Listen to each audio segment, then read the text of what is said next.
Diyos, mahirap ihayag ng lakas niyo.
Hinihiling namin pinedya sa lahat ng sama, pagkaloob ng kapayapaan araw-araw, iligtas sa kasalanan, ilayo sa lahat ng kapamahan, sa bantal ng aming pinalalagaan, magdakilang araw ng pagpapahayag, nagpapagligtas natin si Jesus Cristo. Sa pagkaraniwang kahalimanan ng kapangyarihan at ang kapulihan, magpakailanman.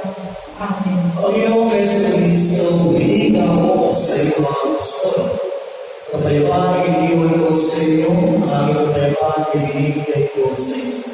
Tumayan mo ang aming pananampalataya, huwag ang aming pag-akasan. Pagkaloob ng aming kapayapaan at pag-akay sa ayon sa iyong kalooban, kasama ng Espiritu Santo, magpasawalang hanggan. Amen. Ang kapayapaan ng Panginoon na namin sumainyo. At sumayin. Kung gilayan mo tayo, kapayapaan sa Diyos na Espiritu. Poder ng Diyos na nagkakis sa mga kasalanan sa lupa. Maamot ka sa akin. Kordero ng Diyos na nagkakis sa mga kasalanan at sanlibutan, maawa ka sa akin. Kordero ng Diyos na nagkakis sa mga kasalanan at sanlibutan, ipagkaloob mo sa akin ang kapayapaan. Ikaw ang poder ng Diyos na nagkakis sa kasalanan sa lupa. Pinagpalay na niya sa kanyang pinig. Panginoon, hindi ako karapat-dapat na magpatuloy sa iyo. Ngunit sa isang salita mo lamang ay gagawin ako. Pagsanggalang lamang tayo ng katawan ng dugo ni Kristo sa buhay na walang hanggan. Amen.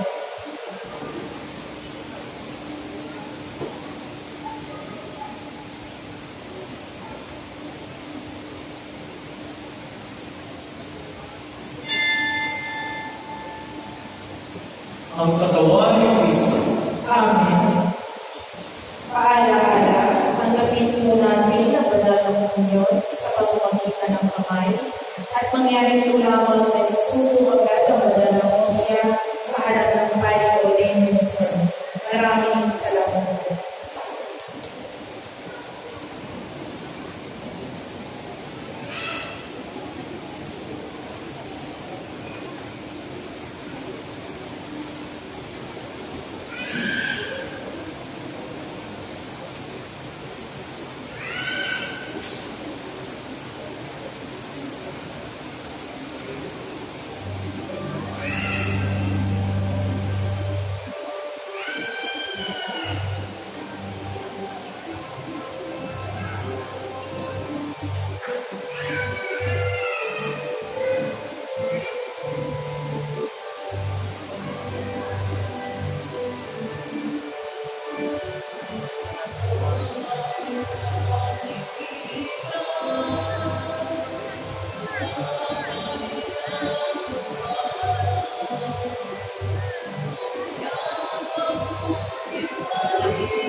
Mga paanyaya at paalaala, magkakaroon po tayo ng second collections para sa St. Peter's Benz bilang paghahanda sa pagdiriwang ng solemn declaration ng ating minor basilica sa July 9, 2024. Inahayaan po ang lahat sa mga sumusunod na gawain.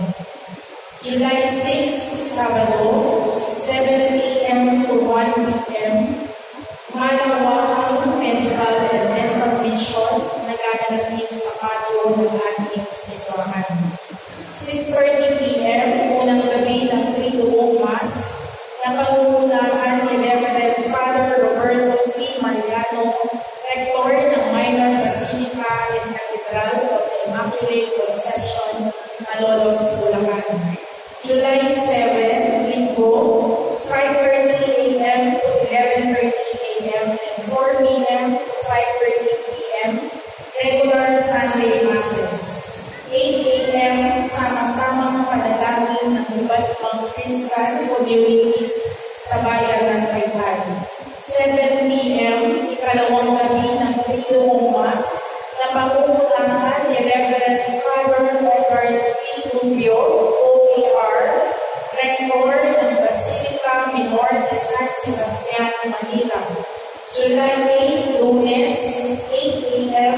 Jail Apostolate, 5:30 p.m. huling gabi ng Triduum Mass na pangungunahan ni Reverend Monsignor Rolando de la Cruz, Rector ng Minor Basilica and Metropolitan Cathedral of the Immaculate Conception, Intramuros, Manila.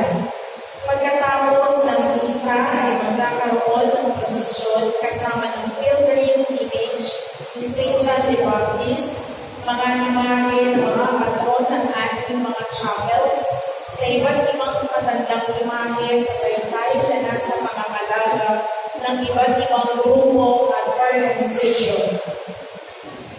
Sa July 9, Martes, pagdiriwang ng solemn declaration of Minor Basilica and Parish of St. John the Baptist na pangungunahan ng kanyang Kabunyian Jose F. Cardinal Advincula Jr., D.D., Arsobispo ng Maynila kasama ang ating Obispo, Lubhang Kagalang-galang Roberto Santos, P.D., at iba pang mga Obispo at kapaligan mula sa iba't ibang panig ng Pilipinas sa isang banal na misa sa ganap ng ika-10 ng umaga. Ipinaalam ko sa lahat na hindi muna magpapapasok at magpapapark ng sasakyan sa patio ng araw na nabukin. Ang Finance Council ay mayroong mga kanindang souvenir items na maaari ninyong bilhin tulad ng payo, t-shirt, mugs at iba pa na may logo ng ating Minor Basilica. Sila po ay nakapwesto sa patio at gilid ng simbahan. Ang vocation ministry ng ating Minor Basilica ay muling kumakatok sa inyong mabubuting kalooban upang humingi ng tulong pinansyal para sa pag-aaral ng ating mga seminarista. Anumang kalagayan ninyong maibibigay ay lubos nilang pinasasalamatan. Mayroon din po silang mga paninda na maaaring bilhin bilang nagtulong sa ating mga seminarista. Ang simbahan ay isang sagradong lugar, manatilihin po natin ang katahimikan, kalinisan at tumangkalat sa loob at labas ng ating simbahan. Ipinakikiusap din po na huwag tapakan ng mga lungkuran at kung maaari po na pagkatapos ng misa ay pakitaas ang mga lungkuran. Maraming salamat po mula kay Reverend Father Pedrito Noel L. Cabonza III, ang ating rektor at unang padre.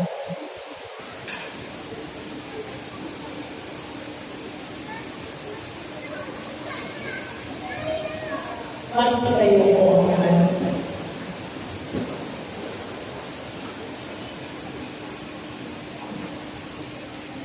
Ang maraming kapamahal, buhay daw kami ng aming inihangin at pinagsaluhan upang kami pinagpupulo sa pag-ibig mo kailanman. Magkaroon ng buwang namin maiaalay sa pamamagitan ni Jesus Cristo kasama ng Espiritu Santo magpasawala hanggan. Amen. Maraming salamat kayo po ay nakadalos sa pagdiriwang ng banal na misa. Palapakan niyo ang inyong mga sarili. Great job! Sa inyong pag-uwi, mag-iingat po kayo. Ang mahal na Belen, ng kapayapaan at pabuting paglalakay, ihatid kayo sa inyong matutunguhan ligtas. Okay, sa mga pagmamaneho ng sasakyan, maging mag-ala, maging maunawain, at maging mapagpasensya sa kapwa ninyong motorista. Ingatan natin ang buhay ng isa't isa. Thank you very much. Sumayin niyo po ang Panginoon. At sa ngayon, Pagpalain po kayo sa mga mahal na sa buhay na hindi niyo mapiling sa misa ito. Ang dakilang kapagmahal na Diyos, Ama, Anak, at ng Espiritu Santo. Amen. May kaglaya ang pag-ibig ni Cristo. Salamat sa Diyos. Kalagakali ko sa inyo lahat.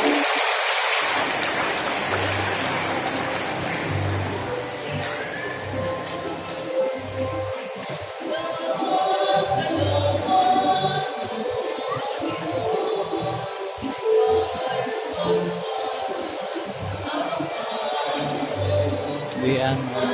Idol, uwian na.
Ay, wala na madaanan. Wala na madaanan.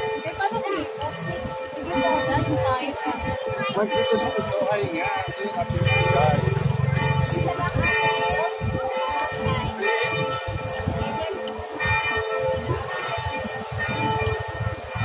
Yan, ang mga idol.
ng mga kahoy mga kaidol. Naging sa tao pa kaungga na.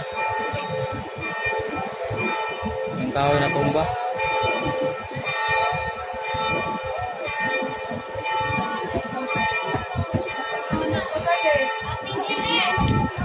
Hindi ko alam kung saan yung kasi.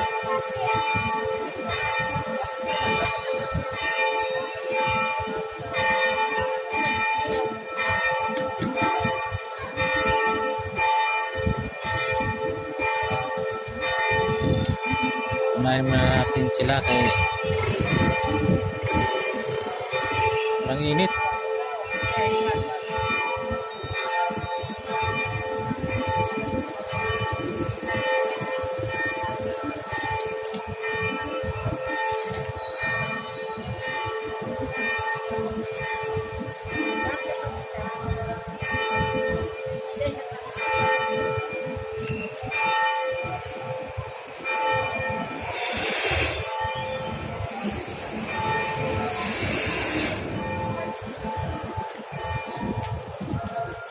Masok na siguro to siya.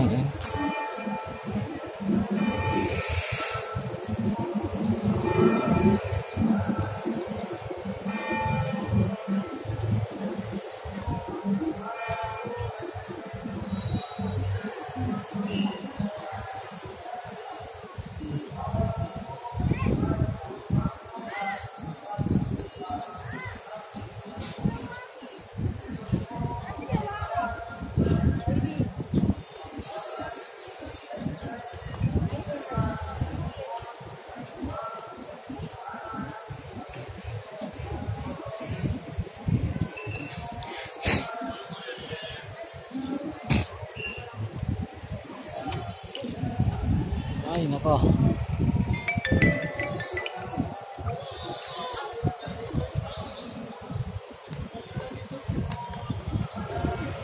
Diop muna lang natin mga kaidol.